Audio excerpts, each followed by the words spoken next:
Of course, if you have a triangle, a right triangle, then it doesn't make sense to talk about cosine or sine or tangent of angle larger than 90 degrees, because then you wouldn't have a right triangle. So this definition we have said so far, for example, we take cosine of v, is this side divided by that side. This only makes sense if the angle is between 90 degrees and 0 degrees. But one can generalize these definitions to apply for all angles. So you don't have to limit ourselves to between 0 and 90 degrees. But to do that, let's first prepare a little bit for that. Let's draw what is called a unity circle. And why is it called a unity circle? Because here we have a circle in the coordinate system and it has a radius of 1. This radius here is 1. And here we have the origin in the middle. Okay, so then we have the following. So let's draw a right triangle here.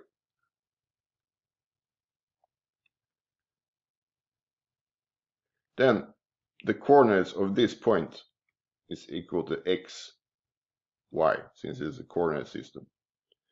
So this side here is x, and this side here is y. If we now take the angle here and calculate, for example, sine of the angle, what's that? Sine of this angle, then it's this side divided by the hypotenuse, but that's 1. So this is just y divided by 1. So this is same as y. So cosine is equal to this side, x, divided by 1. So this is equal to x. So we see that cosine and sine are equal to x and y coordinates of this point. So this point here, the coordinates of that is cosine of v, sine v. So we have that the coordinates here, x, is the same thing as cosine of v, and y is the same thing as sine of v. Okay, so this follows just from looking at this figure. All this just follows from the old definitions of sine and cosine in terms of right triangles. Then this follows. But then you can use this to generalize the definitions. So now we will make this a definition. So let's define cosine and sine as equal to the x and y coordinates of the point here. So if you take an arbitrary point here, and then we will have an angle larger than 90 degrees. So we have an angle here to this point. And then this point has coordinates x, y. Then we just define, we say that the x coordinate of this point, that we define as cosine v.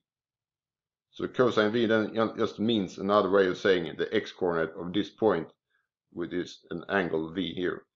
And sine v, per definition, is just the y coordinate of this point.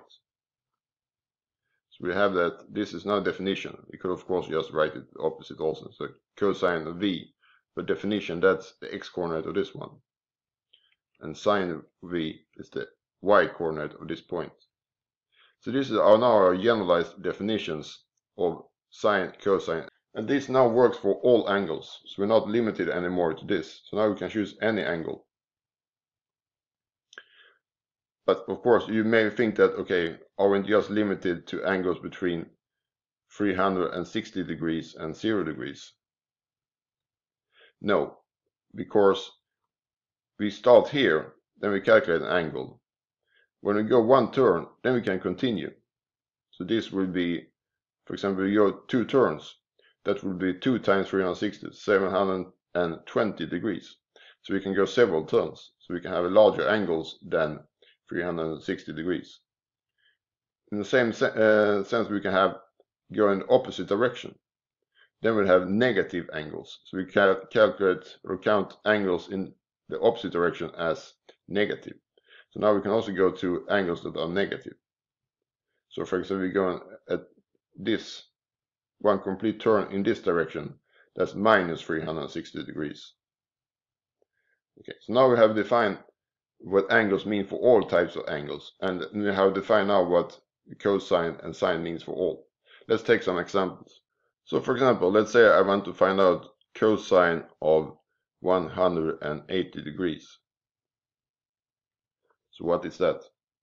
Then I need to take my radius. So I take my radius, 180 degrees, like this. So this is 0 degrees, start at the x-axis. Then we go in this direction, against the clock, that we count as positive. So this is 180 degrees plus. And then what is cosine? Then per definition, that is the x-coordinate of this point. And what is the x-coordinate of that point? Well, since we have a unit radius, here in the middle we have the origin. This point here, for example, is 1, 0. This point here is 0, 1. And this point is 0, minus 1. And this point then must be minus 1, 0. So these are the coordinates here of these points here. 90 degrees, 180, 270, and so on. Okay, so that means that cosine 180 degrees is the x-coordinate of this point, but that's just minus 1. So this is equal to minus 1. So we see now that the cosine can be negative also, since we have defined it like a coordinate. What is then sine of 180 degrees? Well, that's just this point. We take the y-coordinate of that, so that's 0. And I can take another example. We can take, by the way, first of all, we can take tangent. What is a tangent of now? We haven't defined tangent, so that we should actually do here also. So what will be the tangent of an angle? Per definition, we define it as sine divided by cosine. So this is a definition of tangent now.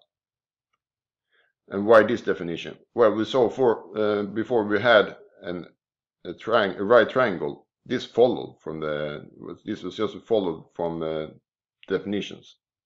So just generalizing this to arbitrary angles. We define tangent like this: sine divided by cosine, or if you like, y divided by x. Okay, so here is just 180 degrees. That is just the y-coordinate divided by x-coordinate. And what is the x-coordinate? That's minus 1. What is the y-coordinate? That's 0. So this is 0. So in this case we have tangent 180 is 0. Okay, let's take another example then. Let's take cosine if you take minus 90 degrees. What's that? Then we should go here.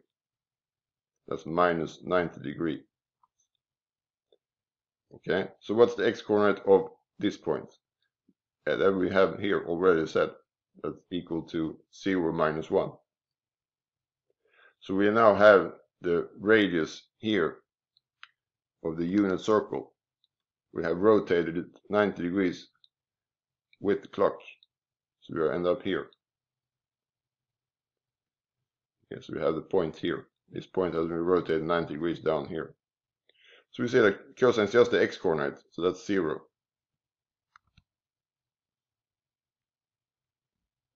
And then sine minus 90 degrees. That's just the y-coordinate of this point. So that's minus 1. And then tangent is of minus 90 degrees. It's just the y-coordinate divided by x-coordinate. And the y-coordinate here is minus 1. And the x-coordinate is 0. So this is undefined. So tangent for minus 90 degrees is not defined because we cannot divide by 0. But then what is, for example, sine of 120 degrees? And what is cosine 120 degrees? And tangent 120 degrees. So how can you figure out those? Well, then we just have to stick to the definition. And what's the definition? So a unit rate should now be here. So we have 120 degrees here. So we have this point. And what coordinates of this point? Yeah, that's the thing we have to figure out now. But we see that here we have a right triangle. Okay, so here we have a right triangle. And here we have 30 degrees. Since this is 90 and then plus 30, that's 120. And then we have 60 degrees here. So here we have our normal 30, 60, 90 right triangle here. Then we can use trigonometry on that one and our old definition of a cosine sine to figure it out. And the old one and new one overlap, so they are the same for angles between 0 and 90. So when I say old one, it could just as well keep my new one. So use my new one. Okay, so what is, now we want to find out the coordinates of this point. Cosine 120. Then we want to find out the x coordinate and y coordinate of this point. Okay, so what's the x coordinate? That's just the x coordinate here. So there's a length of this side, but we have to keep in mind now it should be on the negative side. So what is the length of this side? Then we have to go back to our definitions and all definitions. When we worked out what cosines for 30 degrees, 60 degrees and so on was, we extended this, took the mirror image here. Then we saw that we had 60 degrees here and 30 here. So that's 60 degrees total. So we have 60, 60, 60. And that means that all of these sides must be the same, since we have the same angles. So this side we know is 1. That means that all sides must be 1. So also this and also this side must be 1. And that means that this part here must be a half. So that means that the coordinate of this point must be a half. So the x coordinate is a half. But now it's on the negative side, so it must be minus a half. Okay, so that's the coordinate of this point. Okay, so we can write here the x coordinate of this one is minus a half. But that means just that this, per definition, is minus a half, because cosine 120 degrees was the x coordinate of this point. And then we want to figure out what is the sine of 120 degrees. That's just the y coordinate of this point. And what's that? Now we know that this here is a half. And this is a 1. Then it's not hard to figure out what this is. Because when this is half, this is a 1. Then Pythagoras theorem will give you this one. And we found out that earlier. But we can do it again. So let's make a side computation here. Let's call this A, B, and C. Then we have A squared plus B squared equals C squared. C here is now 1. So it's 1 squared. B, that's 1 we are looking for. And A, this was a half. So that means that B squared, and this is fourth, this is 1. So B squared is equal to 3/4. So B is equal to square root of 3 divided by square root of 4, but that's 2. You have to take the square root of both sides, then the square root of up and down, and we get this. So that means that this side just is square root of 3 divided by 2. So this is the y coordinates. And that means we have found out what sine of 120 degrees is. And then tangents. What's that? Just take this one and divide by that one. For definition, that is sine 120 divided by cosine 120. So that's just this one divided by this one. And that's the halves just will be cancelled. So this is just this or this. So now we are calculating cosine 120, sine 120 and tangent 120. In a similar fashion you can do for other angles. We will do one more example where we have 45 degrees involved. So let's now find out, for example, cosine of minus 135 degrees. And the same angle for sine and tangent.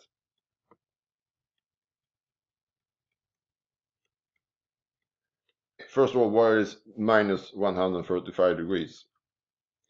Well, then we are here. We go minus 135. And what is 135? That's 90 plus 45. So 45 degrees means we are halfway into this. So then we are here. So the point we have here and we have rotated here. So this is 45 degrees. Or minus 45, depending on what you mean. Then we have to find out the coordinates of this point. The x and y coordinates, because then we know this for definition. But that's not so difficult in this case, because we have 45 here, 90 here, 45 here. So this is just a half of a square, and the half of this square to be precise. So here we have a square, and this is just half of that square. We know this side is 1. Then this side here, let's call it A. And this also we call A. They must be the same. Then we can find the Pythagoras theorem. We take a squared plus a squared, this squared is equal to hypotenuse squared. So we have 2a squared equal to 1. A squared equal to half. So a is equal to 1 over square root of 2. So now we know that this side is 1 over square root of 2, and the same with this one. But that means we know the coordinates of this point. Of course, the side here was 1 over square root of 2. So the coordinates of this point must be minus 1 over square root of 2. And this also is minus because we're below the x-axis. So this is minus 1 over square root of 2. And then we have to figure out what this is. So per definition, this is this. Since this is just the x-coordinate and this is just the y-coordinate per definition. And if you divide these two, we get the tangent 1. In this case, it was pretty simple. So in this way, you can figure out cosine, sine, and tangent for any angle. And of course, if you have an angle, if you want to find out, for example, what is cosine of 143 degrees, then there's no simple figure here, but you can just plug it into the calculator. You plug this into the calculator and it will give you an approximate answer. Having defined now cosine, sine, and tangent for any angles based on this unit circle, then there are a lot of formulas that we could derive, but we will not take them up all here. A lot of them are written in the book if you are interested, but the point is here now to go through detail of these. That of course you could do, but we don't want to go that deep here now. Let me just say something, comment some results. For example, if I take a cosine of an angle, then I add a multiple of 360 degrees. Then I just end up with the same angle. And the same thing holds for tangent and sine. So now since 360 degrees means you have to go a complete turn. So you can go separate turns and you just end up at the same point. Another thing, for example, I just mention one formula. You could consider this one. If you take sine, square this, and take cosine and square this, that's equal to 1. for any angle. And what's the reason for that? The reason for that is Pythagoras' theorem, because this length of this side is basically cosine v. I would say basically because if you are over here it could be in minus sign also, but so basically length of this side is cosine, the length of this side is sine, and this is 1. So the sine of this one, the length of that one is 1. So you have to take a Pythagoras theorem, this squared plus this squared, we get 1 squared, and that's just this result. So there are many results that could follow here now, but we'll not go into detail into that now.